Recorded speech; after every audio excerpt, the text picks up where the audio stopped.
Hi, everyone. Welcome back to Totally Pointless. I just wanted to dive in here as it's just been announced now that the Liberal Party leadership race, the rules have all changed.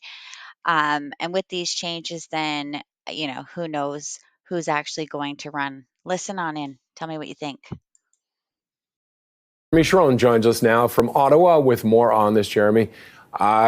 Some changes, interesting changes, and is this going to make it interesting as to who may run now because of that, especially that steep price there?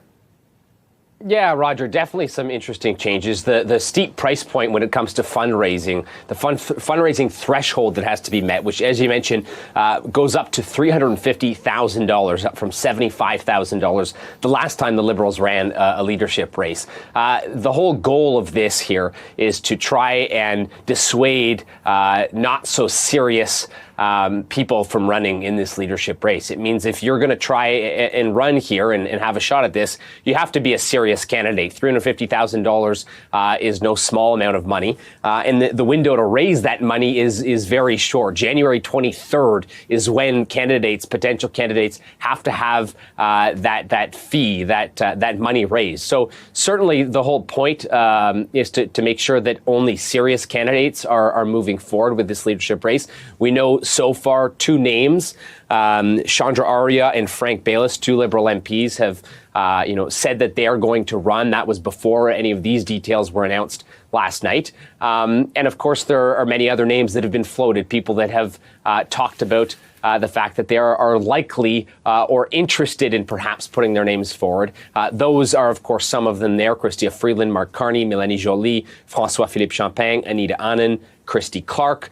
None of those leadership contenders have officially put their name forward yet, officially launched their leadership candidacy, but those are certainly names that people are watching, and those will be kind of those big guns, if you will, that will likely have no problem fundraising that $350,000, Roger, and be able to put that forward. The other important date, obviously, we talked about January 23rd being the date in which the candidates need to raise that money to move forward in the leadership race. And then March 9th, as you mentioned, will be the day that the Liberal Party selects a new leader. So that's the other important one to mark on the calendar.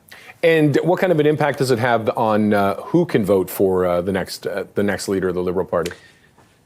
Yeah, that's right. So some significant changes in terms of voting. Up until now, the Liberal Party's constitution has not stopped international students and non-permanent residents from voting in leadership races. Changes are being made there. That's kind of an area excuse me, that was identified in the inquiry into foreign interference, where the Liberal Party had suffered from foreign interference in the past. And so changes are being made to the Liberal Party constitution to ensure that only Canadian citizens will be able to vote in this leadership race. So that is another significant change that the party is taking, and one that will ensure that we don't see perhaps attempts at foreign interference using people like non-permanent residents and international students, like we've seen in the past in leadership races.